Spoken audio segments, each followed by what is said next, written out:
What is going on, guys? It is Wrestlelamia here, back with some more news. Join us now as we look at the wildest news stories and rumors you need to know, including when wrestling goes totally wrong as an MMA fighter knocks out a wrestler legitimately, Rampage Jackson comments on his son's alleged attack, WrestleMania 42's insane ticket prices shock fans, a wrestler is in danger of losing a home, Karrion Kross returns to GCW, a miracle has happened to Luger, CM Punk's birthday bash for Jimmy Uso, 2 years without Bray, and much more. Be sure to subscribe and hit that notification bell for daily wrestling videos and follow us on Facebook for exclusive lists. Now let's do the intro and get straight into our first story.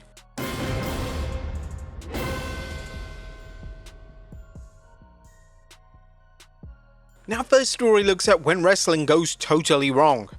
Atop of today's news is a report that former UFC fighter Quinton Rampage Jackson's son Roger knocked out a wrestler in an indie show, then proceeded to pummel him whilst unconscious, laying in with real hard punches.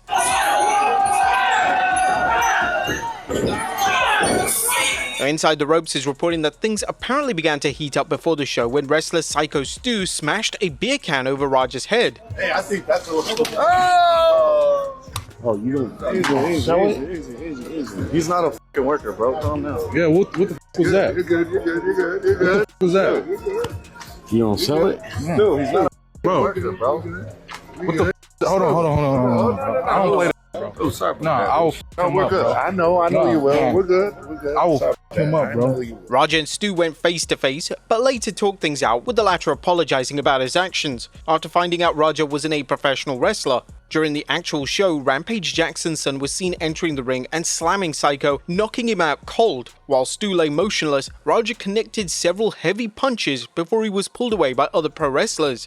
Roger is a legitimate MMA fighter, and his actions led to concerns amongst fans and wrestlers that Roger seriously injured Psycho Stu. The wrestler that Roger Jackson attacked was actually a former army veteran who has suffered from PTSD and actually used pro wrestling as an outlet to get away from his personal issues. Now, this attack has been branded as sick by many fans on social media. Whether or not the MMA fighter knew wrestling was a work or not, those punches were 100% legitimate, and there could have been a situation where he could have actually killed Psycho Stu. Rusev even chimed in saying, "I've known and trained with Psycho Stu for 15 years. He's a former US Army veteran, an amazing guy. There's no excuses for what happened in the ring. Praying for strong kick out." However, Roger's father, Rampage Jackson, commented on his son's alleged attack. Roger's famous father is now weighing in on things following concerns about Psycho's condition and his son's actions. Rampage Jackson tweeted, "I want to clear up the misinformation about my son Roger. I've been confirmed that the wrestler, Stuart Smith, aka Psycho Stu, is awake and stable. Roger was unexpectedly hit in the side of the head by him moments before Smith's match. Roger was told that he could get his payback in the ring. I thought it was a part of the show. It was bad judgment and a work that went wrong." And naturally, the idea of trained fighters beating down an unconscious opponent raised concerns, but wrestling being wrestling, some skeptics cried kayfabe, a situation it was clearly not. Rampage expressed his concern saying, "Roger is an MMA fighter, not a pro wrestler, and had no business involved in an event like this. I don't condone my son's actions at all. He suffered a concussion from sparring only days ago and had no business doing anything remotely close to physical contact. As a father, I'm deeply concerned with his health and the well-being of Mr. Smith. That being said, I'm very upset that any of this happened, but my main concern now is that Mr. Smith will make a speedy recovery. I apologize on his behalf and to Kick for the situation." Now, there was footage after the attack happened, and Roger was still furious with Stu's actions before the match, even though Stu could be heard apologizing to Jackson. Next up, WrestleMania 42's insane ticket prices shock fans. Now it's time for a report on WrestleMania 42's rumored ticket prices and how it's a sign that there's no end in WWE's quest for record profit. If you think last year's show ticket prices were outrageous, wait until you hear about how much dough fans will have to pay for next year's event. Ringside News is reporting, according to Beard Guy, who already attended WrestleMania 41, it was revealed that front row center seats for both nights of WrestleMania 42 in 2026 will cost $70,000 as part of the Ringside Row 1 package. Seats in rows 2 and 3 are priced between $35,000 and $50,000 per person as well. The report even added, in comparison, front row seats for WrestleMania 41 at Allegiant Stadium were priced at $50,000 per person. Seats in row 2s and 3 were priced between $30,000 and $35,000. Fans have complained about WWE's increased ticket prices, but this report suggests WWE plans to continue raising ticket prices as long as people are willing to pay for them.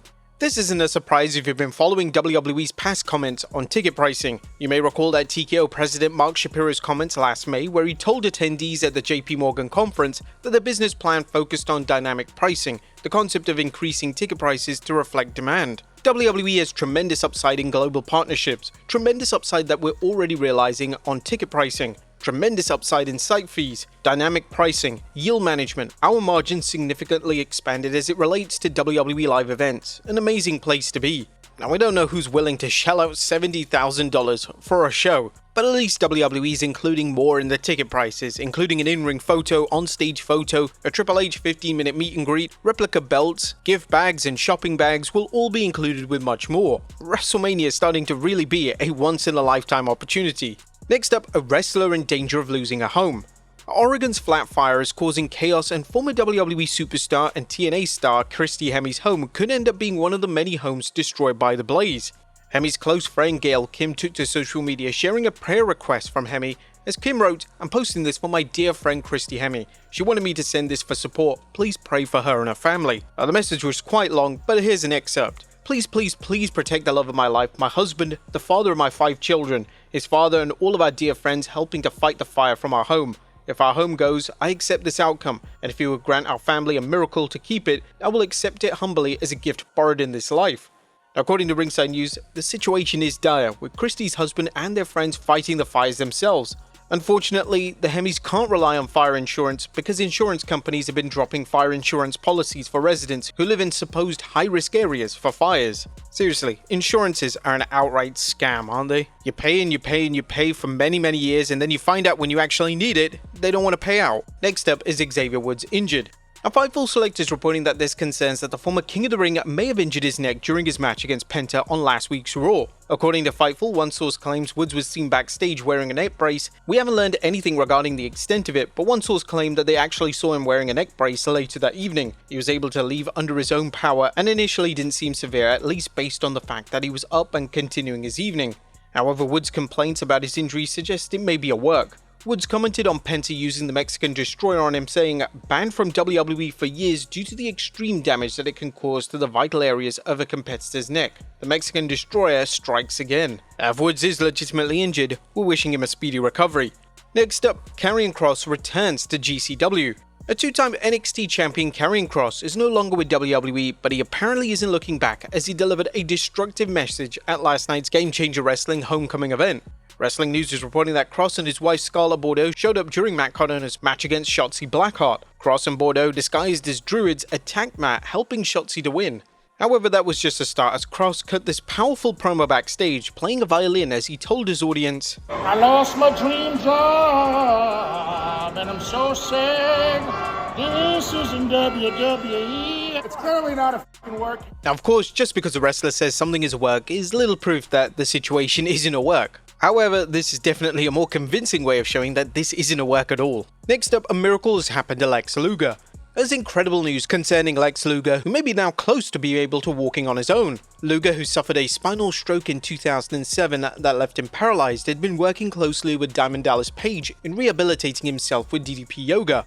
Page recently posted a video of Lex walking several steps with no assistance. Wrestling News then described the device Luger is using to help him walk. The focus of the video is the new walking device that DDP said was brought to his attention by a doctor of physical therapy.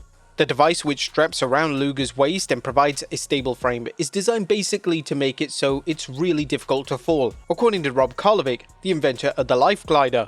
The WWE Hall of Famer's road to recovery has been long and not without setbacks. According to Lex Luger, he planned to walk to the podium for his recent Hall of Fame induction, but this fell apart.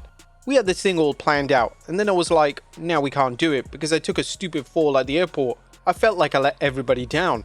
This didn't stop Luger, and the video shows his incredible progress from needing a wheelchair to taking several steps unassisted. Lex spoke of his progress in the video, saying, "Feels good just standing like this, very secure because I know I'm not going anywhere." Like many wrestling fans, we're blown away by Lex Luger's heartwarming story and wish him well as he continues his journey recovery. Next up, Blake Monroe blasts Bully Ray. Blake Monroe isn't letting a recent remark from former WWE superstar Bully Ray go unanswered, especially since it appears that Bubba Ray Dudley wants to put NXT talent Blake Monroe, aka former AEW Women's Champion Mariah May, through a table. The latest social media melee began after Mark Henry took to social media to praise Blake's abilities. Even if she isn't Mariah May anymore, Blake Monroe reminds me of my old friend, the late great Mae Young.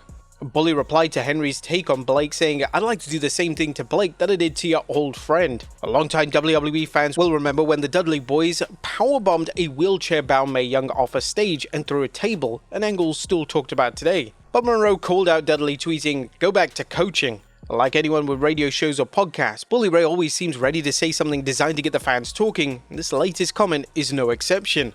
Next up, Becky Lynch talks about the bus fire incident.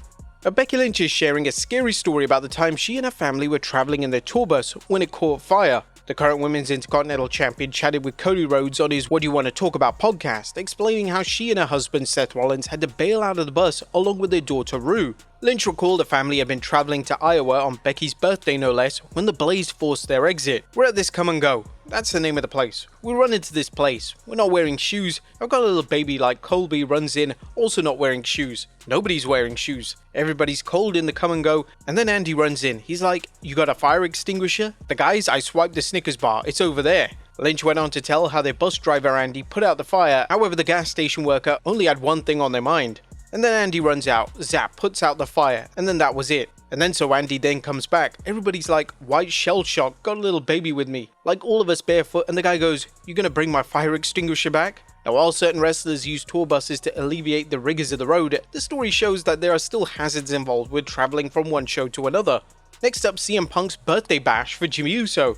CM Punk gave WWE fans in Liverpool a chance to honor fellow superstar Jimmy Uso's birthday at a live event during the WWE's Road to Clash to Paris European tour. Punk was in the ring with LA Knight and Jimmy Uso when he told the fans, Ladies and gentlemen, I'm sure you've all heard the news. Big Jim is going to be attacked. But you might not know that is also his birthday.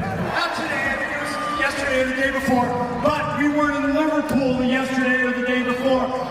It's been a great week for Big Jim, and his wife Naomi recently announced that they were expecting their first baby together. Judging from Punk's comments, this won't be the only live event where he leads the fans in singing happy birthday to Jimmy, as he told Liverpool fans, "Are you ready? Liverpool! I'm sure Newcastle tomorrow is going to be way louder. Are you ready?" There's no word if CM Punk plans to honor the birthday for Jimmy's highly successful brother, the former World Heavyweight Champion Jey Uso. In any event, we send our belated happy birthday wishes to both the Usos. And finally, 2 years without Bray. Now, unfortunately, today marks the 2nd-year anniversary of the passing of Bray Wyatt. His former partner Jojo Offerman posted a very heartfelt tribute on her Instagram. Jojo mentioned that she and the kids miss him deeply, but can still feel his presence around them. And Bray Wyatt may no longer be here with us, but his presence and memories is felt every single day. But there you have it, folks, the wildest news stories and rumors you need to know. Be sure to leave your comments down below. We'll see you next time with some more wrestling content.